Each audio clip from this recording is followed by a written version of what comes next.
Welcome to Suman TV. నేను మీ Suman TV Nag. Pushpa cinema release ఉదంతం ఇవాళ కనుక ఇది మనం చూస్తే, సినిమా రిలీజ్ అయిన తర్వాత ఒక విమెన్ చనిపోవడం జరిగింది. బాబు ఇప్పటికీ హాస్పిటల్లో ఉండటం జరుగుతుంది. దానికి సంబంధించినటువంటి వాటిలో కనుక మనం చూస్తే, ఆ ఇన్సిడెంట్ నుంచి ఎక్కడెక్కడి వరకు ఏ విధంగా వెళ్తుంది అనేటువంటి దానిపై చర్చలు రకరకాలుగా జరుగుతూ ఉన్నాయి, కథనాలు జరుగుతూ ఉన్నాయి. అంటే ఒకవైపు ఇండస్ట్రీ అంతా ఒకలా మాట్లాడుకుంటే, ఆడియన్స్ అంతా ఒకలా మాట్లాడుకుంటూ ఉంటే, అటు ఇది పొలిటికల్ వైపుకి వెళ్ళిపోయిందా, టర్న్ తీసుకుందా, అంటే పొలిటికల్ డైవర్షన్లోకి ఉందా అనేటువంటి ఆలోచన అయితే మనకు రాకమానదు. అసలు ఏం జరుగుతుంది, ఈ వీడియో మొత్తం మీరు పూర్తిగా చూడండి. ఎక్కడ ఎవరి తప్పు ఏ విధంగా జరుగుతోంది, దీనికి సొల్యూషన్ ఏంటి. ఈరోజు మనతో పాటు హైకోర్టు అడ్వకేట్ రవీంద్రనాథ్ గారు ఉన్నారు. అది వారి మాట్లాడి తెలుసుకుందాం. Hello sir. హాయ్ అండి నాగరాజ్ గారు. Sir, entire Pushpa cinema release దగ్గర నుంచి కనుక మనం చూసుకుంటే ఈ రోజు వరకు అండి ట్రయాంగిల్లో నడుస్తుందండి. ఆడియన్స్ ఒపీనియన్ ఒకలా ఉంది, దాంతోపాటు ఇండస్ట్రీ ఒపీనియన్ కొంతమంది స్పందిస్తున్నారు, కొంతమంది కామైపోయి ఉన్నారు. అటు పొలిటికల్గా డైవర్షన్ చాలా క్లియర్గా తీసుకుందా ఈ ఇష్యూ అని అంటే, ఎంటైర్ ఇన్సిడెంట్ మీద మీ ఒపీనియన్ ఏంటి? అంటే దీనికి అసలు సొల్యూషన్ ఉందా, అసలు ఎలా? పుష్ప ది రూల్ ఈ సినిమా రిలీజ్ ఏ ముహూర్తాన అయిందో కానివ్వండి నాగరాజ్ గారు, మొదటి నుంచి కాంట్రవర్షియల్గానే ఉంది. దీనికి సంబంధించి అల్లు అర్జున్ గారు ఏదైతే ఐకానిక్ స్టార్ అని పేరు పెట్టుకున్నారో, ఐకెన్ స్టార్ అని చెప్పి ఏదైనా నేను చేయగలను, నేను ఏం చేసినా ద రూల్ నాకు చెల్లుబాటు అవుతుందని చెప్పి ఏదైతే తన కాలర్ ఎగరేసి తను ఏదైతే సినిమా నుంచి ఇంకా బయట పడలేదేమో అనిపిస్తుంది ఒక రకంగా చూస్తే. ఒకటి, ఆయన మన సొసైటీలో అన్ని రంగాలకు దూరం అయిపోయారు ఈ సినిమాతోటి, అన్ని రంగాలకి. ఒకటి, నిన్న రీసెంట్గా పెట్టిన ప్రెస్ మీట్ ద్వారా, అంటే రేవంత్ రెడ్డి గారు సీఎం గారు సుమారు గంట పాటు అసెంబ్లీలో ఈ విషయం మీద చర్చకి దిగిన తర్వాత ఎంతో సభా సమయం అన్నది వృధా అయింది. యాక్చువల్గా అసెంబ్లీ అంటే పబ్లిక్ ఇష్యూస్ చాలా ఉన్నాయి. అటువంటి సమస్యలను పక్కన పెట్టి గంట పాటు నిర్విరామంగా కంటిన్యూగా హిందీలోను తెలుగులోను రేవంత్ రెడ్డి గారు మాట్లాడిన తర్వాత ఇమీడియట్గా విత్ ఇన్ అవర్స్లోనే మళ్ళీ ప్రెస్ మీట్ పెట్టి చాలా వరకు అల్లు అర్జున్ గారు అబాసు పాలైపోయారు అని చెప్పడంలో ఎటువంటి సందేహం కూడా లేదు.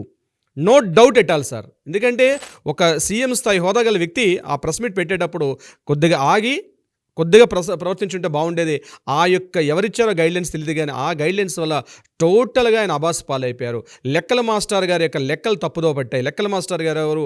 మన సుకుమార్ గారు. లెక్కల మాస్టర్ యొక్క లెక్కలు తప్పులు బట్టి కేవలం కలెక్షన్లు చూసుకుంటున్నారు తప్పించి సొసైటీలో ఎంత డ్యామేజ్ అవ్వాలో అంతకు 10 రెట్లు డ్యామేజ్ అయితే అల్లు అర్జున్ గారు డ్యామేజ్ జరిగిపోయింది ఆల్రెడీ. దీనికి ప్రధానంగా కొన్ని సమస్యలు వచ్చేటప్పుడు మౌనంగా ఉండడం శ్రేయస్కరం అని పెద్దలు ఊరికనే చెప్పలేదండి. సమస్య వచ్చేటప్పుడు కాస్త సంయమనం పాటించాలి, కాస్త ఓపిక ఉండాలి. ఆ ఓపిక తక్కువైంది. ఇదే సంఘటన గతంలో పుష్ప సినిమాలో అప్పుడు పవన్ కళ్యాణ్ గారు ఆంధ్రలో ప్రవర్తించినప్పుడు, ఆంధ్రలో పవన్ కళ్యాణ్ గారికి అంటే అల్లు కుటుంబానికి అండ్ మెగాస్టార్ కుటుంబానికి మధ్య విభేదాలు వస్తున్నాయి. ఈయన వైసీపీ కార్యకర్తకి అంటే వైసీపీ నాయకుడికి సపోర్ట్గా వెళ్ళేటప్పుడు అప్పుడు రానటువంటి ప్రెస్ మీట్లు పెట్టినటువంటి నోరు, అప్పుడు ఎటువంటి మాట్లాడినటువంటి అదే అల్లు అర్జున్ గారు ఈరోజు ఇంత హుటాహుటి గంటల వ్యవధిలో ఇమీడియట్గా ప్రెస్ మీట్ పెట్టి ఇమీడియట్గా మాట్లాడడం అన్నది ఎక్కడికో దారితీస్తుంది. ఈ రెండు కుటుంబాల మధ్య, ఇక్కడ రెండు కుటుంబాలండి, మెగాస్టార్ కుటుంబం, అల్లు కుటుంబం. మెగాస్టార్ కుటుంబంలో కూడా ఒక హీరో ఉన్నాడు, అల్లు కుటుంబంలో కూడా ఎదుగుతున్నటువంటి ఇప్పుడు ఒక హీరో ఉన్నారు. ఇద్దరు హీరోలకు మధ్య వ్యత్యాసం చూసుకోండి. పెరిగే పెంపకం ఎలా ఉంది, మాట్లాడుతున్న విధానం ఎలా ఉంది, రెండు మనం అబ్జర్వ్ చేస్తే అర్థమవుతుందండి.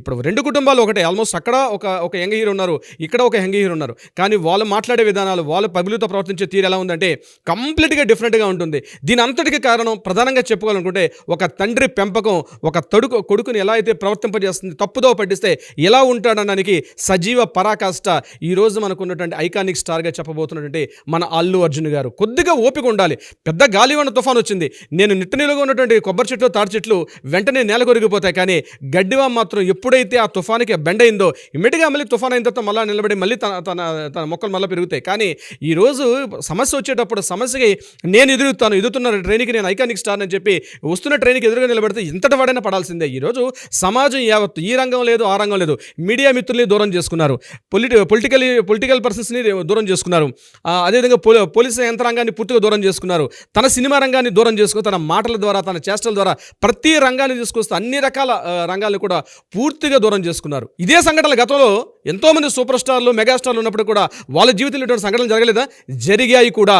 ఒకప్పుడు నందమూరి తారక రామారావు మొదలు పెట్టుకుంటే నాగేశ్వరరావు గారు తీసుకోవచ్చు, ఎన్టీఆర్ గారిని తీసుకోవచ్చు, అదే క్రమంలో ఉన్నటువంటి చిరంజీవి గారి క్రమంలో కూడా అనేక సంఘటనలు జరిగాయి. ఇదే నేను మీకు ఒక విషయాన్ని గుర్తు చేస్తాను నాగరాజ్ గారు. 2019 ఫిబ్రవరి 10లో ఒక సంఘటన జరిగింది. అశేష కోట్లాది అభిమానం కూడగట్టుకున్నటువంటి చిరంజీవి గారు ఒక మాస్ మ్యానియా, ఆయన కాలర్ ఎగరేసిన, ఆయన చేయి తిప్పినా ఏం తిప్పినా అది ఒక పూనకాలు వచ్చినట్టు ఊగిపోయేవారు అశేష కోట్లాది జనం కూడా, అశేష ఆంధ్ర జనం, ఆ రెండు తెలుగు రాష్ట్రాలు కూడా. అటువంటి సమయంలో 2009లో ప్రజారాజ్యం పార్టీ పెట్టినప్పుడు ఆయన ప్రజారాజ్యం పార్టీ యొక్క ప్రచారంలో భాగంగా ఆయన తెనాల నుంచి ఈ యొక్క నారాకోడూరు అనే ప్రాంతం మీద వెళ్తున్నప్పుడు ఈయన ఉన్నటువంటి పర్యటనలో ఈయన పర్యటన చేస్తున్నారు. కానీ ఈ పర్యటనకి సంబంధించి కొంతమంది వ్యక్తులు ప్రచారం చేసుకుంటూ ముందు వెళ్తున్నారు. ఇద్దరు వ్యక్తులు ఏం చేశారు, నేను మీకు ఆ సంఘటన గుర్తు చేస్తాను, ఒకసారి రిమైండ్కి వెళ్తున్నాను బ్యాక్.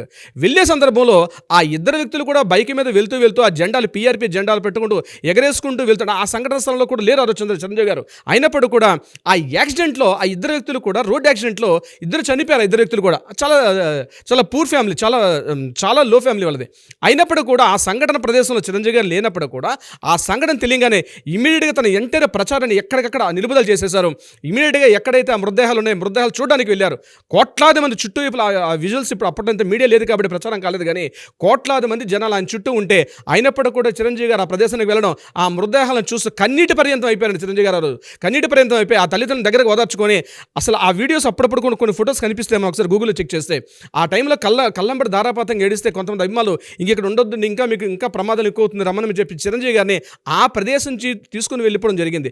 సుమారుగా 4-5 గంటల పాటు అదే ప్రదేశం ఉన్నారు. అయితే ఆ పేరెంట్స్ ఇతను చిరంజీవి గారిని పట్టుకొని, మీరంటే పిచ్చండి మా పిల్లలకి, ఎంత ప్రేమ అంటే మీ పిల్లలు అంటే, చిన్నప్పటి నుంచి మీ యాక్షన్స్ మీ మూమెంట్స్ చేసుకుంటూ పెరిగారు, ఈ రోజుల్లో హఠాత్తున అక్కడ ఏమీ మాట్లాడలేదు. చిరంజీవి గారు జస్ట్ ముభావంగా ఉండి ఆ యొక్క సంఘటనని తను డైజెస్ట్ చేసుకోలేక అక్కడి నుంచి వెనక్కి వచ్చేసారు. వెనక్కి వచ్చేసిన తర్వాత నాగబాబు గారు మళ్ళీ వెనక్కి వెళ్ళి ఆ కుటుంబం యొక్క స్థితిగతులు ఏంటి, వాళ్ళ ఇంట్లో ఎవరైనా ఉద్యోగాలు చేసే వాళ్ళు ఉన్నారా, ఈ విషయం మీద కొంత ఎంక్వైరీ చేశారు. చేసిన తర్వాత అక్కడ కూడా కేసులేనే. చిరంజీవి గారు ఆ స్థలంలో లేని సందర్భంలో నేను చెప్తున్నాను విషయం కూడా. అప్పుడు నాగబాబు గారు వెళ్ళడం, వాళ్ళ కుటుంబాన్ని పూర్తిగా వెళ్ళి పరామర్శించి ఏమి ఇచ్చారనేది డెఫినెట్గా ఇచ్చారు, కొంత అమౌంట్ ఇచ్చారు, అంత మాట్లాడుకుని, కానీ ఎక్కడా ప్రచారం అన్నది ఎక్కడ చేసుకోలే. మేము ఇంత అమౌంట్ ఇచ్చాం, వాళ్ళకి ఇంత మేము బాగు చేస్తామని చెప్పి ఎక్కడా ప్రచారం నొచ్చుకోకుండా వాళ్ళకి ఏ రంగాల్లో అంటే వాళ్ళ ఫ్యామిలీకి ఎన్ని రకాలుగా ఆదుకోవాలో అన్ని రకాలుగా ఆదుకున్నారు చిరంజీవి గారు. ఇదే సంఘటన 2019లో, ఇది 2024లో. ఆ రోజు చిరంజీవి గారికి ఎంత మేనీ ఉందో అందులో అంత లేకపోయినా కొంత అయితే ఉంది అల్లు అర్జున్ గారికి. నేను ఖచ్చితంగా కంపేరింగ్ చేయలేను, ఎందుకంటే చిరంజీవి గారు ఒక వృక్షం అయితే ఈయన పక్కనే పెరిగినటువంటి ఒక చిన్న రీసెంట్గా పెరుగుతున్నటువంటి మొక్క ఇది. ఖచ్చితంగా ఒక మహావటవృక్షం అవ్వాలని కోరుకుందాం అందరం కూడా, కానీ కంపారిజన్ అయితే చిరంజీవి గారితో కంపేర్ చేయలేను. అయితే ఈ సందర్భంలో ఇటువంటి సంఘటన జరిగినప్పుడు అక్కడ ఆయన ప్రవర్తించిన తీరు, ఇక్కడ ఈయన ప్రవర్తించిన తీరు కూడా రెండిటికి ఎంత తేడా ఉంది చూడండి. మెగాస్టార్ కుటుంబానికి అల్లు గారి కుటుంబంతో ప్రవర్తించిన విధానంలో తీరు అంటే ఎటువంటి పెంపకాన్ని, ఎటువంటి నీళ్లు పోస్తే, ఎటువంటి చిన్నప్పటి నుంచే గోల్డ్ స్పూన్తో పుట్టినవాడు అల్లు అర్జున్ గారు, చిన్నప్పటి నుంచి కష్టాలు కానిస్టేబుల్ కుటుంబంలో పుట్టినటువంటి ఇదే చిరంజీవి గారు ఏ రకంగా కష్టాలు ఎదుర్కొంటుంది. ఫ్యాన్స్ అండి ఆ రోజు అప్పట్లో నందమూరి తారక రామారావు గారి నుంచి వాళ్ళందరినీ గొప్ప వాళ్ళని చూసి తమ జీవితాన్ని మలుచుకున్నటువంటి గొప్ప వ్యక్తులు వీళ్ళందరూ కూడా. ఈరోజు అటువంటి కుటుంబంలో అటువంటి వ్యక్తులు వస్తూ ఈరోజు తన స్పందించినటువంటి ఏదైతే తీరుందో ఇది అన్ని రంగాలకండి, టోటల్ ఈ రంగం ఆ రంగం లేదు. మీడియా మిత్రులు ఆ ప్రెస్ మీట్ పెట్టి 7 గంటలకి మీడియా వస్తానని చెప్పి 7 గంటలు సుమారుగా 2 గంటల పాటు లేటుగా వచ్చి 8:45కి మీటింగ్ స్టార్ట్ చేశారు అల్లు అర్జున్ గారు. వచ్చిన తర్వాత ఏం చేశారండి, ఒక బుక్ పెట్టుకొని మాట్లాడే విధానం, ఒక స్క్రిప్ట్ ఆయనకు అలవాటు, పూర్తిగా ఒక స్క్రిప్ట్ రాసుకొని దీనికి ఆన్సర్ క్వశ్చన్ అండ్ ఆన్సర్ అన్నట్టుగా నేను చెప్పాల్సింది చెప్పేసి పూర్తిగా గుడ్డ కాల్చి పూర్తిగా బురదలినట్టుగా పోలీసు వాళ్ళు ఇదంతా తప్పు, నా తప్పేం లేదన్నట్టుగా అక్కడి నుంచి. అంతేగాని అందరూ ఎక్కడ పశ్చాత్తాపం కానీ అయ్యో జరిగిపోయింది, నేను ఇప్పటికైనా నేను క్షమించమని వేడుకుంటున్నాను, ఏముందండి 2-5 అక్షరాల పదం, దానివల్ల ఎంత పెద్ద సమస్యలు కూడా. పద్మవ్యూహంలో ఒక అర్జునుడు ఎట్లా అయితే ఇరుక్కుపోయాడో ఆ మాదిరిగా ఈరోజు అల్లు అర్జున్ అంటే పెరుగుతున్నటువంటి ఏదైతే ఒక మనిషి ఉన్నాడో ఈ ఒదిగి ఉండాలన్నటువంటి ఒక కనీస ఇంగిత జ్ఞానం కోల్పోవడం వల్ల లాయర్లకు కూడా దూరం వేయండి. మా న్యాయవాదులను కూడా పూర్తిగా గైడెన్స్ తప్పుదో పట్టించారు. ఆ రోజు ఆయన మాట్లాడే మాట ఏంటంటే పూర్తిగా అడ్వకేట్స్ని తప్పుగా నన్ను గైడ్ చేశారు, వాళ్ళు చెప్పడం వల్ల నేను వెళ్ళి కలవలేకపోయాను. ఏ అడ్వకేట్ కూడా చెప్పడండి, లీగల్గా ఏ అడ్వకేట్ కూడా మీరు వెళ్ళి పరామర్శించొద్దని ఏ చట్టాలు చెప్పవు, ఏ న్యాయాలు చెప్పవు. ఈరోజు అడ్వకేట్స్ని కూడా ఆయన తప్పుదో పట్టించారు. ఆయన మా అడ్వకేట్స్ చెప్పారు, మా అడ్వకేట్స్ అంటే ఆయన పేర్లు చెప్పాలటువంటిప్పుడు ఆ అడ్వకేట్స్ పేరు చెప్పకుండా అడ్వకేట్స్ చెప్పారని చెప్తున్నాడు. మా లాయర్లు చెప్పారు. లాయర్లు ఎందుకు చెప్తారండి? ఒక వ్యక్తి మృతదేహానికి మన వృత్తి కన్నా ముందు సామాజిక మానవీయ కోణం ఇంపార్టెంట్. అక్కడ ఒక వ్యక్తి చనిపోతే వెళ్ళి పరామర్శించదని ఏ లాయర్ చెప్తారండి? ఒకవేళ చెప్పినట్లయితే ఆ లాయర్ని మీరు ఆ లాయర్ పేరు చెప్పాలి, అంతేగాని ఎంటర్ను లాయర్ అనేటువంటి బ్రాండ్ ఎందుకు వేస్తారు? అక్కడ లాయర్స్ చెప్తారా? ఏ లాయర్? మేము సామాజిక బాధ్యత ఉన్న వాళ్ళమే, పోలీసు యంత్రాంగం కానీ లేకపోతే లాయర్స్ కానీ మేమందరం కూడా సామాజిక బాధ్యత ఉంటాం, కానీ మీరు వెళ్ళొద్దని మా లాయర్స్ చెప్పారు. మీ లాయర్సే కావచ్చు, లాయర్స్ పేరు ఎందుకు చెప్పలేకపోయారు? ఆ లాయర్స్ పేరు చెప్పండి. ఇది కాకుండా సో ఈ సమయంలో ఏం చేయాలని అడిగారు నాగరాజు గారు. మీరు అల్లు అర్జున్ గారు ప్రధానంగా ఈ సమయంలో చేయాల్సిందేంది, మీ చుట్టూ ఎవరైతే మంది మార్బలు ఉన్నారో, మీకు ఎవరైతే సలహాలు ఎవరైతే సూచనలు ఇస్తున్నారో ముందుగా వాళ్ళని కాస్త దూరం పెట్టండి. మీరు ప్రశాంతంగా ఉండండి, జరుగుతున్న పరిణామాలు ఏవన్నాయో పరిశీలించండి, ఎవరి యొక్క స్పందనలు కూడా మీరు రియాక్ట్ కాకండి. డెఫినెట్గా అల్లు అర్జున్ గారు ప్రధానంగా ఈ వీడియో ద్వారా మీకు నేను తెలియపరుస్తున్నాను, మీ చుట్టూ ఉన్నటువంటి ఎవరైతే ముఖ్యులు సూచనలు సలహాలు ఇస్తున్నారో వాళ్ళ యొక్క మాటలు పట్టించుకోకండి. మిమ్మల్ని మిస్గైడ్ చేస్తున్నారు. డెఫినెట్గా చెప్తున్నట్టు మిస్గైడ్ చేస్తున్నారు. మీ తండ్రి గారితో సహా చెప్పొచ్చో చెప్పకూడదు తెలియదుగా నాగరాజు గారు, మీ తండ్రి గారితో సలహా మీరు ముందు ఏకాంతంలోకి రండి, జరుగుతున్న సమస్యలను పరిశీలించండి, మీకంటూ ఒక మైండ్ సెట్తో ఆలోచించడం మొదలు పెట్టుకోండి. తర్వాత ఏం చేయాలని ఆలోచించే ప్రయత్నం చేయండి. ఒక ఖచ్చితంగా 3 days 4 days పాటు జరుగుతున్న పరిణామాలు చూడండి తప్పించి స్పందించకండి. ఫస్ట్ స్పందించకండి, దేన్ని కూడా పరిశీలించండి. మీ ఇంటి పెద్ద మెగాస్టార్ చిరంజీవి గారిని వెళ్ళి కలవండి, ప్రత్యేకంగా కలవండి. మీ సొంత మామయ్య ఆయన వెళ్ళి కలవండి. ఆయన ఒక్కరే సమస్యని పరిష్కారం చూపగలరు. ఎందుకంటే ఇదే సంఘటన రాష్ట్రం జరిగినప్పుడు మహేష్ బాబు అంతటి వ్యక్తి కూడా చిరంజీవి గారిని ఫాలో అయ్యి జగన్మోహన్ రెడ్డి గారిని కలిసి సందర్భాన్ని గుర్తు చేస్తున్నాను మిమ్మల్ని. సమస్య వచ్చినప్పుడు ఈరోజు సినిమా రంగానికి పెద్ద దిక్కు ఎవరు లేరు, పెద్ద అనుకున్న వాళ్ళు ఎవరికి కూడా పెద్ద తలకాయలు లేవు, అంత కుంచిత స్వభావులే. మీరు చెప్తున్నారు ఈరోజు సినిమా ఇండస్ట్రీకి పెద్ద దిక్కుగా ఉన్నారు చిరంజీవి గారు. ఆయన్ని వెళ్ళి ప్రత్యక్షంగా కలవండి, ప్రైవేట్గా మాట్లాడండి. He's the only right person to solution the all issues.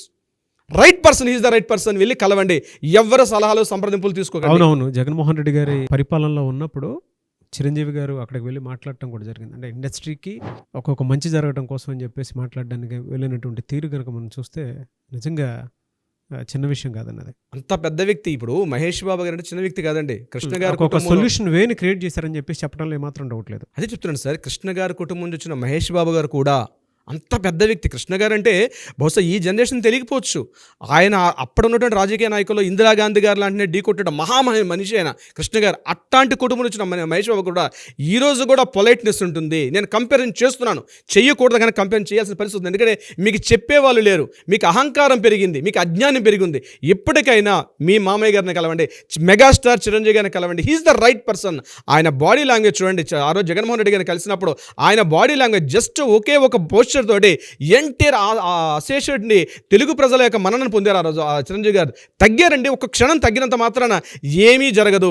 ఈరోజు రేవంత్ రెడ్డి గారు కావచ్చు, మరొకరు కావచ్చు, ఈరోజు మీడియా వేడిగా ఉంది, వాడిగా ఉంది. ఇటువంటి సందర్భంలో కొంత సంయమనం పాటించి చిరంజీవి గారితో కొన్ని గంటల పాటు స్పెండ్ చేయండి. మీ భేషజాలు, మీ యొక్క ఫాల్స్ ఇమేజ్లు, ఫస్ట్ ప్రెస్టేజ్లు పక్కన పెట్టి కలవండి. మీకు చాలా మంచి బంగారు భవిష్యత్తు ఉందండి అల్లు అర్జున్ గారికి. ఒక అద్భుతమైన వ్యక్తి ఆయన. ఈరోజు ప్రపంచంలో మిగిలిన సినిమాలతో పాటు ఈ యొక్క పుష్ప సినిమాని కూడా తీసుకెళ్లి కూర్చోబెట్టారు. డెఫినెట్గా ఆయనకి మంచి భవిష్యత్తు ఉంది. కానీ తగ్గడం కూడా ఇంపార్టెంట్. తగ్గేదేనని సినిమా డైలాగులు తన లైఫ్కి వర్తించవు. సినిమా లైఫ్ సినిమా డైలాగ్ లైఫ్లో వర్తించవు. అంటే చిరంజీవి గారి వ్యక్తిత్వం ఎటువంటిదో మీకు నేను చెప్పే ప్రయత్నం చేస్తాను. నాగరాజ్ గారు తన కుటుంబం కోసం తను ఏమైనా చేస్తారు. ఆ విషయం నేను మీకు ఎగ్జాంపుల్ మీకు చెప్పే ప్రయత్నం చేస్తాను. ఒక 5 years బ్యాక్ ఆహా టీవీలో ఒక ప్రోగ్రామ్ వచ్చింది, సమంత అండ్ సాన్ అని చెప్పి. అందులో అనుకోకుండా జరిగిందో తెలియదు కానీ అల్లు అరవింద్ గారి సందర్భంలో అల్లు అర్జున్ గారిని ప్రస్తావిస్తూ మెగాస్టార్ అల్లు అర్జున్ గారిని ప్రస్తావించినప్పుడు దీని మీద ముఖ్యంగా చిరంజీవి ఫ్యాన్స్ మీద ఒక్కసారి ఉవ్వెత్తున చాలా వ్యతిరేకత ఏర్పడింది. అవన్నీ కూడా మనసులో పెట్టుకోకుండా ఎప్పుడైతే ఈ సంఘటన జరిగిందో, పుష్ప సినిమా సంబంధించి ఎప్పుడైతే ఆయన జైలుకి వెళ్ళిన సంఘటన ఇప్పుడు వచ్చిందో, అవన్నీ కూడా చిరంజీవి గారి మహోన్నత వ్యక్తి అవన్నీ పక్కన పెట్టి తన ఇంటికి వెళ్ళి కలవడం జరిగింది అల్లు అర్జున్ గారిని. నేను ఇప్పుడు కూడా చెప్తున్నాండి, అటువంటి మహోన్నత వ్యక్తిత్వం చిరంజీవి గారిది. తన కుటుంబం కోసం తను ఏమైనా చేయగలరు, ఏమైనా చేస్తారు. ఇప్పటికి కూడా అవకాశం మించిపోలేదు. అల్లు అర్జున్ గారు వెళ్ళి ప్రత్యేకంగా కలిసి తన మామయ్య గారని చెప్పి తను కొంత తగ్గి తనలో కూడా ఒక మానవీయ కోణం ఉందని అర్థం చేసుకొని కొంత తగ్గి చిరంజీవి గారితో సంప్రదింపులు చేయడం వల్ల, ముఖ్యంగా రాజకీయ సంబంధాలు అనేవి చాలా ఉన్నాయి. తెలంగాణలో ఉన్నటువంటి ఎంతోమంది మంత్రులు కావచ్చు, ముఖ్యమంత్రులు కావచ్చు, ఎవరైనా కావచ్చు, వీరితో ఈయనకు కూడా ఇప్పటికీ సత్సంబంధాలు అయితే ఉన్నాయి. తన కుటుంబం కోసం తను ఏమైనా చేయగలరు చిరంజీవి గారు. బయట వ్యక్తుల కోసం చేస్తారు, తన కుటుంబం కోసం చేయలేరా? అనేక సందర్భాల్లో ఎగ్జాంపుల్స్ కూడా మనకున్నాయి. నేను మీకు ఆ ఎగ్జాంపుల్ చెప్పడం జరిగింది. ఇప్పటికీ కూడా రాజకీయ సత్సంబంధాలు ఉన్నాయి. కాబట్టి ముఖ్యమంత్రి స్థాయిలో ఉన్న జగన్మోహన్ రెడ్డి గారి దగ్గరికి ఆయన చేతిలో కూర్చున్నప్పుడు చేతులు జోడించి ఆయన ముందు నిలబడి దేహి అన్నట్టుగా మాట్లాడినటువంటి ఆ క్లిప్పింగ్ ఇప్పుడు కూడా గుర్తుపెట్టుకోండి అల్లు అర్జున్ గారు. డెఫినెట్గా ఈ రోజు తన కుటుంబానికి ఇంత విపత్తు వస్తుంది, తన కుటుంబం ఇంత ప్రమాదంలో పడిందంటే ఖచ్చితంగా స్పందిస్తారు చిరంజీవి గారు. మీరు వెళ్ళి మాట్లాడితే, మీరు మాట్లాడకపోయినా వచ్చారు, మీరు జైల్లో ఉన్నారంటే ఇమీడియట్గా వచ్చి మిమ్మల్ని స్పందించారు. అదేవిధంగా ఇప్పటికైనా వెళ్ళి మీరు ప్రస్తావిస్తే ఖచ్చితంగా రాజకీయ నాయకులతో సంబంధాలతో అంటే లీగల్ పరంగా ఏమీ చేయలేకపోవచ్చు. నిజంగా చెప్తున్నాడు, లీగల్ పరంగా అల్లు అర్జున్ గారికి పెద్ద ప్రమాదం ముంచుకొచ్చింది పెద్దగా ఏమీ లేదు. పెద్ద ప్రమాదం ఎందుకంటే ఈయన A11 ఈ ఖచ్చితంగా ఇది కోర్టులు, న్యాయాలు ఇవన్నీ జరుగుతుంటాయి. అవన్నీ డిఫరెంట్. లీగల్గా ఏం జరగాలో జరుగుతుంది. బహుశా చిరంజీవి గారు లీగల్గా ఏమీ చేయలేకపోవచ్చు. బట్ ఏదైతే ఈ డ్యామేజ్ జరిగిందో రాజకీయ పరంగా, సొసైటీ పరంగా ఏదైతే జరిగిందో చిరంజీవి గారు ఎంటర్ అయితే డెఫినెట్గా నీకు ఒక పులి స్టాప్ పడే అవకాశం మాత్రం ఉంటుంది. ఆ ప్రయత్నం అల్లు అర్జున్ గారు ఇప్పుడే మొదలు పెడితే చాలా మంచిది. నాగరాజు గారు చూద్దామండి ఈ సజెషన్ ఏ మేరకు తీసుకుంటారు అనేది. బట్ ఎనీవేస్ గ్రేట్ సజెషన్ అని చెప్పడంలో ఏమాత్రం డౌట్ లేదు.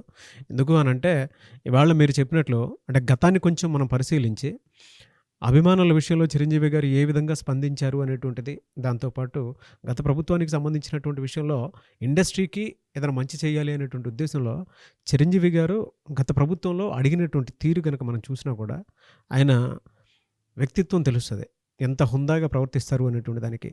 అంటే నో డౌట్ 2 తెలుగు రాష్ట్రాల్లోనూ ఆయన చెప్తే ఏ గవర్నమెంట్ వాళ్ళైనా సరే ఆ కన్సర్న్ చూపించేంత స్టార్ డమ్ కానివ్వండి, లేదంటే ఆ హ్యుమానిటీ గ్రౌండ్లో నుంచి ఆలోచించేంత ఇదైతే చిరంజీవి గారికి మాత్రమే ఉంది. అండ్ మీరు చెప్పినట్లు ఈ సలహా సూచనని అల్లు అర్జున్ గారు ఏ విధంగా తీసుకుంటారనేది ఆయన మీద ఆధారపడి ఉంటుంది. చూద్దాం ఏ విధంగా ఉంటుందనేది.